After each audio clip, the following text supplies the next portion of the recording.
हरि ओम। आज म कुरा गर्छु काममा मन लागेन भने के गर्ने। हाम्रो मनलाई सही दिशामा कसरी लगाउने, आफूले चाहेको ठाउँमा कसरी लगाउने र सफल बन्ने। हाम्रो मन किन विचलित हुन्छ, आज म त्यसको बारेमा कुरा गर्छु।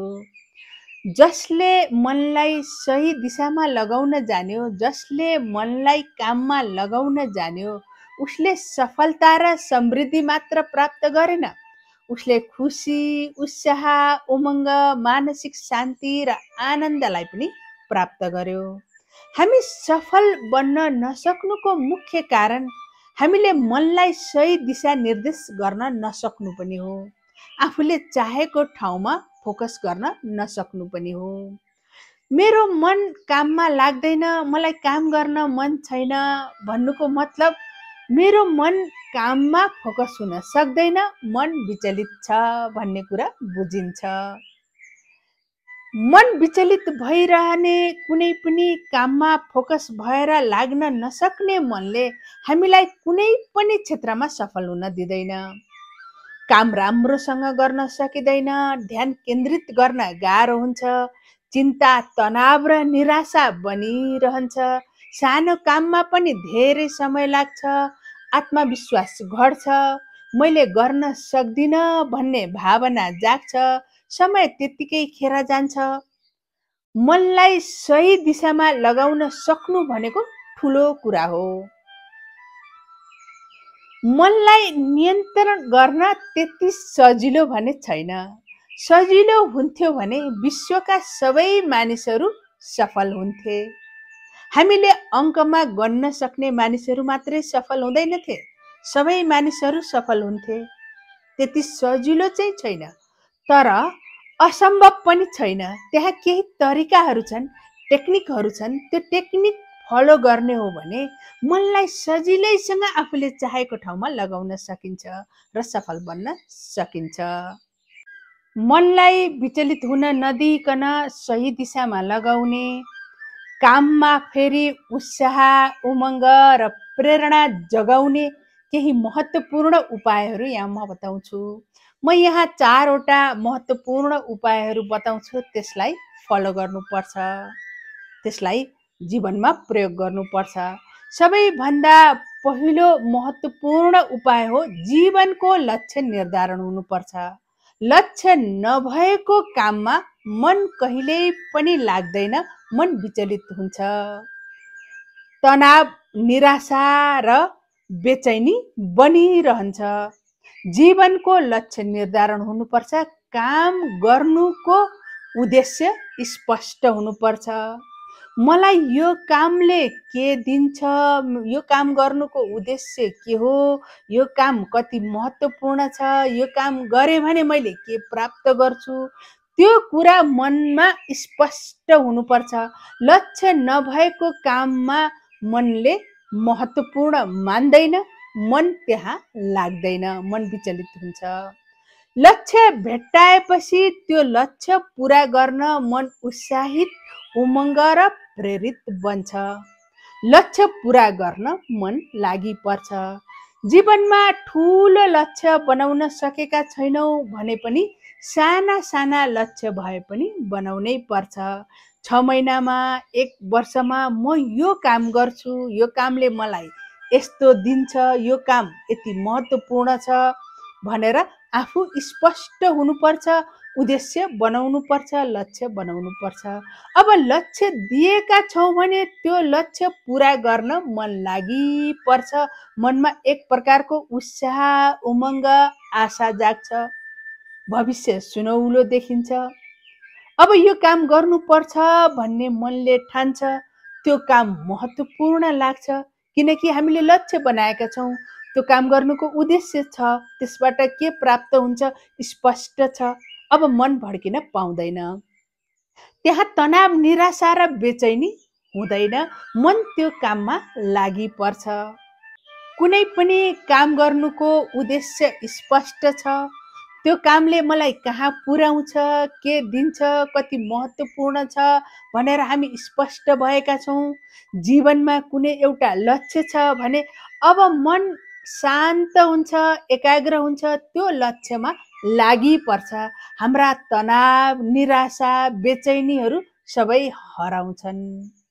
जीवनमा ठुलो लक्ष्य लिएर अगाडि बढेका छौँ, सोही अनुसार काम गर्न लागेका छौँ भने अब बिहान उठ्ने बित्तिकै हामीलाई स्वतः उत्साह, उमङ्ग, प्रेरणा आउँछ। काम गर्न मन लाग्दैन भन्ने रहँदैन। काम गर्न मन लाग्दैन भन्ने नै हुँदैन। उद्देश्य छ भने त्यो उद्देश्यमा मन लागिपर्छ, त्यो उद्देश्य पुरा गर्न मन केन्द्रित हुन्छ। उद्देश्य छैन भने अब मन भड्किन्छ, विचलित हुन्छ, बेचैन हुन्छ, हामीलाई तनाव र निराशा बनिरहन्छ। जीवनमा एउटा स्पष्ट उद्देश्य लिएर काममा अगाडि बढ्नुपर्छ। कति महत्त्वपूर्ण छ भनेर त्यो काम समाउनु पर्छ, त्यो कामको उद्देश्य हुनै पर्छ। लक्ष्यहीन काममा मन कहिल्यै पनि लाग्दैन, काम गर्न प्रेरणा लाग्दैन, उत्साह, उमङ्ग, जाँगर लाग्दैन। ठुलो लक्ष्य लिएर अगाडि बढेका छौँ भने अब निराशा हुने, काम गर्न मन नलाग्ने भन्ने कुरा नै रहँदैन। सबैभन्दा महत्त्वपूर्ण हो लक्ष्य अनुसार जीवनमा अगाडि बढ्नु। ठुला अथवा साना लक्ष्य जस्तो बनाउन सकिन्छ तुरुन्तै लक्ष्य निर्धारण गरेर अगाडि बढ्नुपर्छ। 1 नम्बरमा लक्ष्यको निर्धारण। त्यसै गरी 2 नम्बरमा हो समयको प्रबन्धन, टाइम म्यानेजमेन्ट, समयलाई व्यवस्थापन गर्नु। जसले समयलाई सम्हाल्न जान्यो उसले मनलाई सम्हाल्न स्वतः जान्यो, मनलाई नियन्त्रण गर्न जान्यो। मनलाई सही दिशामा लगाउन लक्ष्य मात्र भएर पुग्दैन, त्यो लक्ष्यमा अगाडि बढ्ने समयको व्यवस्थापन पनि गर्नुपर्छ। अहिलेको समयमा हाम्रो मनलाई भड्काउने थुप्रै कुराहरू छन्। विभिन्न प्रकारका सोसियल मिडियाहरू छन्, इन्टरनेट, टिभी, मोबाइल जस्ता कुराहरूले हाम्रो मन तानिरहन्छ। हामीले समयलाई बिहानदेखि बेलुकासम्म के गर्ने भनेर स्पष्ट लेखेका छौँ, सेड्युल बनाएका छौँ। आज के गर्ने, भोलि के गर्ने, 1 महिनामा के गर्ने, 6 महिनामा के गर्ने, 1 वर्षमा के गर्ने भनेर स्पष्टसँग समय व्यवस्थापन गरेका छौँ भने अब त्यो समय अनुसार मन लागिपर्छ।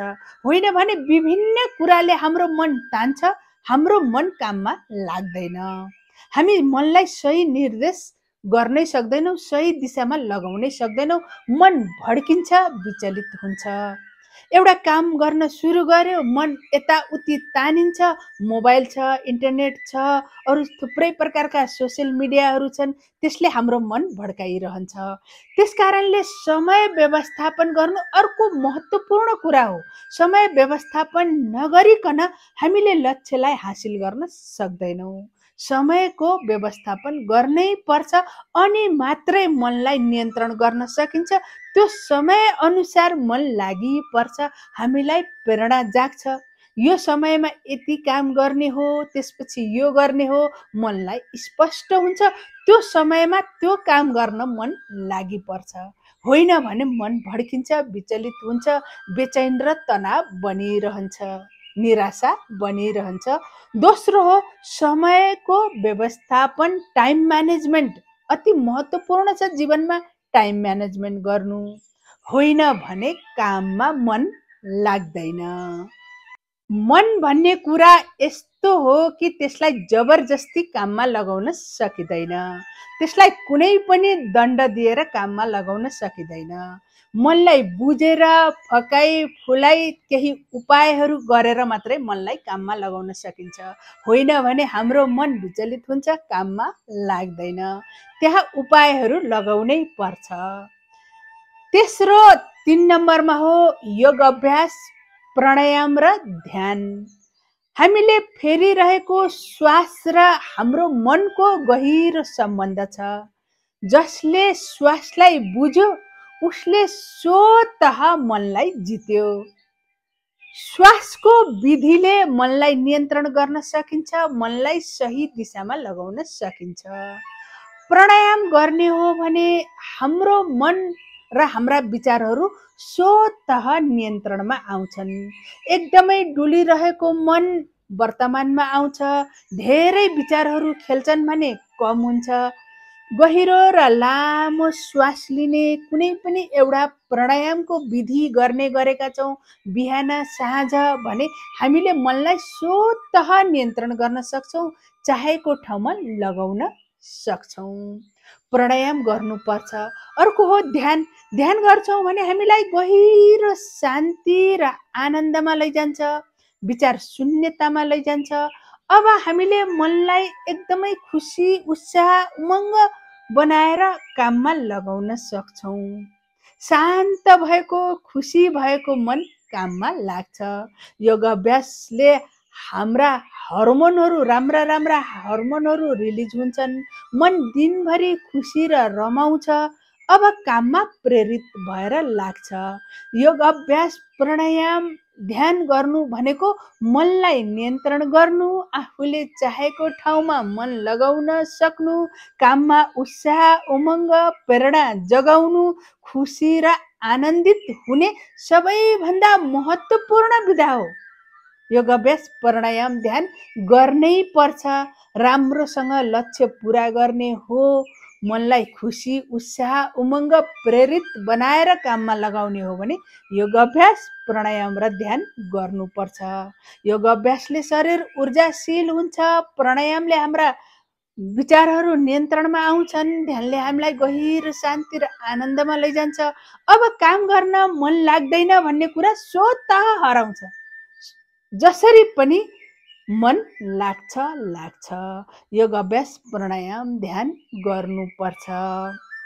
शरीर ऊर्जावान छ, मन शान्त छ, आनन्दित छ, खुसी छ, रमाएको छ भने काममा उत्साह, उमङ्ग, प्रेरणा बनिरहन्छ। त्यो सबै कुरा योग अभ्यास, प्राणायाम र ध्यानले बनाउँछ। अब अर्को हो 4 नम्बरको महत्त्वपूर्ण कुरा हो सकारात्मक सुसंवाद, पोजिटिभ सेल्फ टक। आफैसँग कुरा गर्नु भनेको सुसंवाद हो, सेल्फ टक हो। हामी आफ्नै मनसँग कुरा गरिरहेका हुन्छौँ। भावनाको रूपमा, विचारको रूपमा हामी मनसँग कुरा गरिरहन्छौँ। बिहान उठेदेखि बेलुका निदाउनुभन्दा अगाडिसम्म हामी मनसँग कुरा गरिरहेका हुन्छौँ।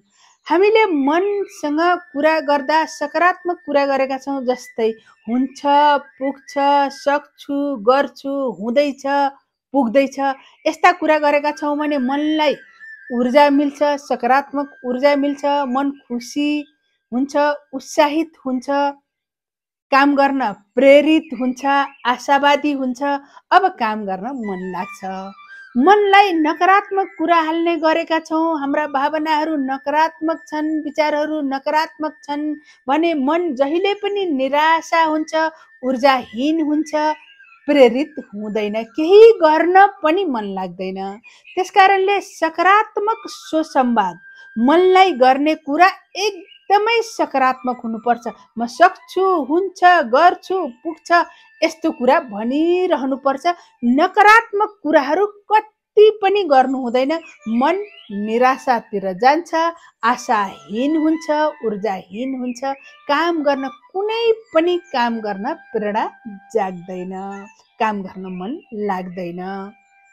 कुनै पनि काम गर्न मन नलाग्नु, मन सही दिशातिर नलाग्नु, विचलित हुनु, काममा केन्द्रित नहुनु अर्को महत्त्वपूर्ण कारण हो हाम्रा नकारात्मक भावना र विचारहरू। नकारात्मक भावना र विचारले मनलाई अझै भड्काउँछ, विचलित बनाउँछ, निराशातिर लैजान्छ। हामीले मनलाई जे भन्ने गरेका छौँ, मनले त्यही कुरा पुरा गरिदिन्छ।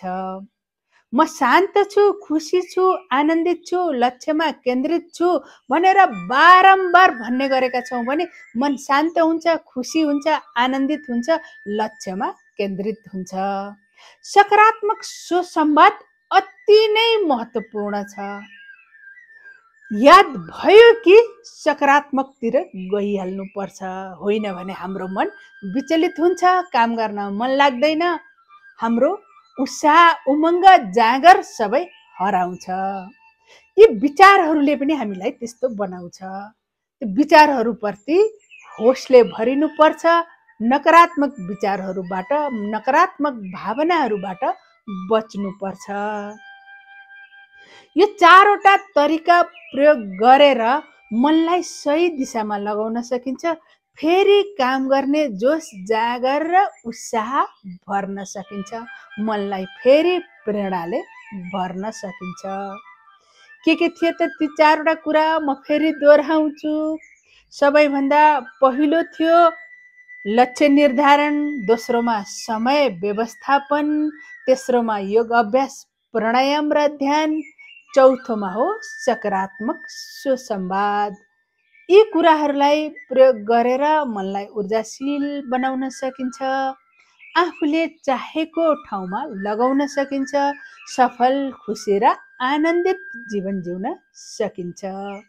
मेरो कुरा राम्रो लाग्यो, जीवन उपयोगी लाग्यो भने भिडियोलाई लाइक, कमेन्ट र सेयर गर्न नभुल्नुहोला। च्यानललाई सब्स्क्राइब पनि गर्नुहोस्। आजलाई यति नै। हरि ओम।